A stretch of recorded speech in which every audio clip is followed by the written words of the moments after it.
I am going to address fear, and the best way to do that is to address it at its core level. Fears have many layers, but there is a core to where fears lie. This basically means that they lay dormant until they're activated.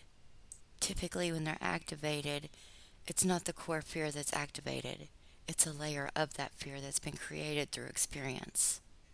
So, I cannot address fears without explaining the mother child dynamic. The fears begin with the mother, and that does not necessarily mean the physical mother. It can, but I'm not going to go into explaining the reflection of that here. The most important thing to understand is that we all have a consciousness within us that is a mother figure, which is our nurturer, the one who emotionally supports us internally. And then the child, which is the inner child, which is the part of us that likes to play, likes to create, likes to make new friends, likes to learn and experiment and try new things. So when you think about it, a child's worst fear is that their friends won't like them or that the other kids won't play nice. And so what happens when your child comes to you and doesn't want to go to school because they're going to a brand new school and they're afraid no one will like them? Well, most likely you're going to tell them that everybody's going to love them and they're going to make a ton of new friends, and you are going to believe that. You're going to believe that that's true because you know your child's lovable and fun and a joy to be around. When you understand that this inner child within you still remains, that inner child never actually grows up. Some look at it as like Peter Pan. It is the part of us that imagines and likes to draw and do creative things, likes to goof off and be silly. And as life goes, experiences happen where that inner child can feel like it's no longer able to do these things. A lot of that is because we have responsibilities and we have jobs and people relying on us. And so that inner child gets suppressed. It is afraid to come out and play. And sometimes, as an adult, when we do allow it to come out and play, the other adults may not be as active in their inner child, so they may not respond well. So then our inner child automatically assumes that it's been personally rejected.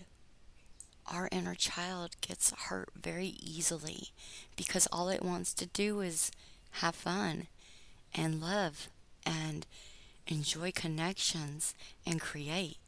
So, where does the child go when it feels hurt? It goes to the mother. But because we tell ourselves we need to be adults and we need to carry our responsibilities, we tell our inner child to be quiet. We tell it that its voice doesn't matter. We tell it that now's not the time to play, it's time to work. We tell it that others won't understand if we are an adult and we go swing on the swing set or crack up laughing in a public place. There's so many ways that we suppress our inner child. And this comes from our mothering. Now, it's not to say that someone's a bad mom, it's that we don't mom ourselves correctly. Most of that is from just not understanding that we were needing to mom ourselves, that we needed to parent ourselves, we needed to nurture ourselves. These are not things that we've ever learned. Most people don't develop those techniques as they're learning to be an adult. They don't know that they're supposed to do that. Most of us are told to suck it up, be strong. So when I say that fears come from the mother, they come from a lack of us mothering our inner child. So then our inner child goes into a room by itself and isolates itself and doesn't want to be around anyone anymore and doesn't feel playful. It doesn't want to have conversations and talk anymore. And it doesn't want to make any new friends. It's been told that its voice doesn't matter and its feelings don't matter.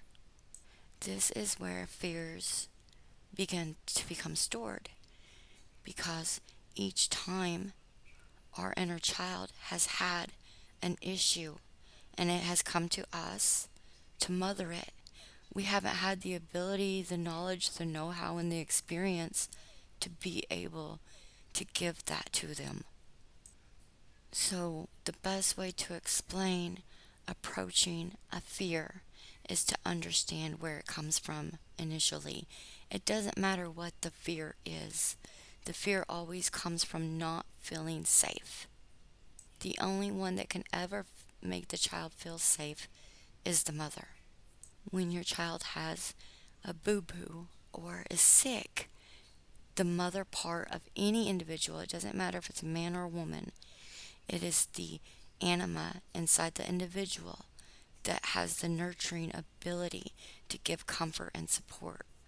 So as we're working through fears, it is a process of remothering ourselves. So I will start with a very basic fear. A fear that most individuals have is rejection.